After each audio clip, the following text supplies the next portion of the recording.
حضرت عمر فاروق رضی اللہ تعالیٰ عنہ نا باہر والوں کا بھی بڑا سخت حساب کرتے تھے. بڑا ایک گورنر صاحب نے لباس بڑا شاندار پہننا شروع کر دیا تھا تو حضرت عمر نے اتروا کے نا تو انہیں ٹاٹ کا لباس پہنا کے تو اونٹ چرانے کی ڈیوٹی دے دی تھی. اتنا سخت احتساب کرتے. کسائی کی دکان پر بھی 1-2 گھنٹے کھڑے ہوتے تھے. جو آدمی مسلسل 2 دن گوشت خریدتا تھا نا فرماتے تھے اس کا ٹیکس بڑھا دو, لوگوں کو دال نہیں مل رہی اور یہ روز گوشت کھاتا ہے.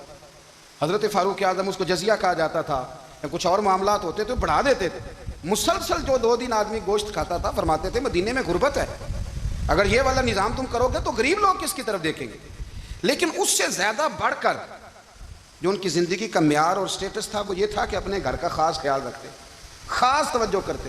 ملک شام سے اور ایران سے کچھ لوگ آپ کی خدمت میں آئے تو وہاں سے کچھ کنیزیں بھی آئیں. ان کے بادشاہ پیغام لے کے, شاہ ایران کی کنیز کو ملکہ نے کہا کہ نا حضرت عمر کی زوجہ کو دیکھ کے آنا ذرا کس طرح کی ہے. ہمارے ملک میں کیا کہتے ہیں, خاتون اول, جی خاتون, باقی سارے دونوں میں خاتون اول. ذرا خاتون اول کو دیکھ کے آنا. تو وہ جب آئی نا گھر میں ملنے تو کہا کہ مجھے میری ملکہ نے کہا تھا کہ عمر کی زوجہ سے, اہلیہ سے ملاقات کر کے آنا. تو حضرت عمر کی اہلیہ نے نا ایک جوڑا کپڑوں کا دے دیا ملکہ کے لیے اور ایک خوشبو کی شیشی دے دی. اب جب وہ تحفے وہاں بھیج گئے تو اس ملکہ نے نا کچھ سونے کا سامان بھیجا, کچھ زیورات بھیجے, کچھ تحائف بھیجے. جب حضرت عمر کے گھر آئے نا وہ خادم لے کے آیا, اس نے کہا جی آپ کی اہلیہ نے تحفے بھیجے تھے. تو جواب میں شاہ ایران کی بیوی نے, یہاں جس ملک کا وہ سفیر تھا, انہوں نے بھی یہ بھیجے. تو حضرت عمر فاروق نا وہ تحفے لے کے گھر گئے تو جا کے کہنے لگے اپنی اہلیہ سے, یہ تو کب سے تحفے تحائف بھیجنے لگ گئی ہے, یہ کب سے نظام شروع ہو گیا؟ تو کہ حضور تحفہ دینا لینا تو ٹھیک ہے, سنت ہے, محبت بڑھتی ہے, تو یہ کوئی قباحت نہیں, اور میں نے اپنی ذاتی استعمال کے لیے جو چیزیں رکھی تھی وہ میں نے دی ہیں. تو حضرت عمر فاروق رضی اللہ تعالیٰ عنہ فرمانے لگے ہم نے کسی ملک کے ساتھ اور اس کے بادشاہ کے ساتھ ذاتی تعلق نہیں بنانا. تعلق جو بھی بنے گا رسول اللہ کے دین کی برکت سے بنے گا. ذاتی رشتے نہیں ہم نے قائم کرنے. ذاتی آپ کے ملک کی جو ایئر لائن جس کا ہر سال خسارے کا ڈنڈورا پیٹا جاتا ہے نا, وہ ہمارے بادشاہ صاحب اور صدر صاحب اگر غیر ملکیوں کو گھوڑا کبھی بھیجنا ہو نا, گھوڑا, تو پورا ایک جہاز گھوڑا لے کے تحفے میں جاتا ہے. پورا جہاز غریب قوم کا یہ سرمایہ, اور قوم بڑی بادشاہ ہے, لائنوں میں لا کے ووٹ دیتی ہے. 2 کام ہمیشہ لائن میں لگ کے کرنے ہیں, ایک بل لائن میں لا کے جمع کرانا ہے اور ایک ووٹ لائن میں لگ کے, تاکہ پھر پورے 5 سال لائن میں ہی لگے رہیں. مرضی سے آپ ووٹ دینا, پر جو بات درست ہے اس کو سنو.